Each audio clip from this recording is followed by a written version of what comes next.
করেন।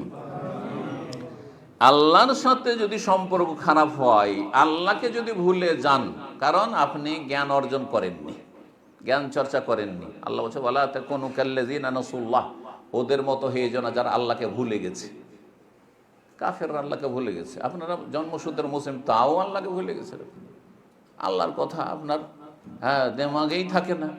5 ওয়াক্ত চলে গেল, দিন কয়েকদিন যাওয়ার পর সপ্তাহ চলে গেল, মাস চলে গেল, বছর চলে গেল, ওই রমজানে একটু কিছু ধর্মকর্ম করলাম, ব্যাস হয়ে গেল।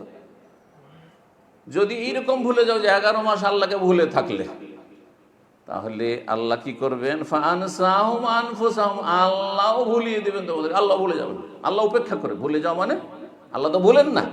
ওমা কানা রাব্বুকা নাসিয়া, কোরআনরা বলছেন। কিন্তু আল্লাহর ভুলে যাওয়া মানে উপেক্ষা করা, জানার পরে কারো গুরুত্ব না দেওয়া আর কারো খোঁজ খবর না নেওয়া, এটা হচ্ছে উপেক্ষা করা। এই জন্য এখানে তাফসীর হচ্ছে আল্লাহ উপেক্ষা করবেন।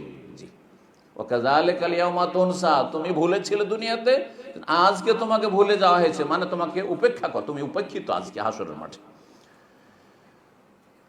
নবী সাল্লাল্লাহু আলাইহি সাল্লাম সম্পর্কে, জ্ঞান অর্জন সম্পর্কে কোরআনে কারীমে আল্লাহ বলছে ওয়ারাল্লাযিনা উতুল ইলমাল্লাযী উনজিলা ইলাইকা মির রাব্বিকা হুয়াল হক, যাদেরকে জ্ঞান প্রদান করা হয়েছে, জ্ঞান চর্চা যারা করেছে, তারাই শুধু এটা মনে করে যে আল্লাযী উনজিলা ইলাইক, যেটা তোমার উপর নাজিল করা হয়েছে কোরআনে কারীম, সেটা হচ্ছে হুয়াল হক, সেটা হচ্ছে সত্য। তাহলে জ্ঞান চর্চা ছাড়া আপনি আপনি এই হেদায়েত পাবেন না, সঠিক রাস্তা পাবেন না আপনি।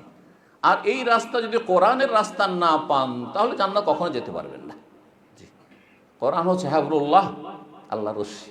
এই রশিকে যদি মজবুত করে ধরেন, তাহলে আল্লাহর সান্নিধ্য লাভ করবেন। দুনিয়াতে আল্লাহর সান্নিধ্য লাভ করলেন যখন, তখন এই রাস্তা সিরাতে মুস্তাকিম আপনাকে জান্নাতে পৌঁছে দেবে, এই সরল পথ।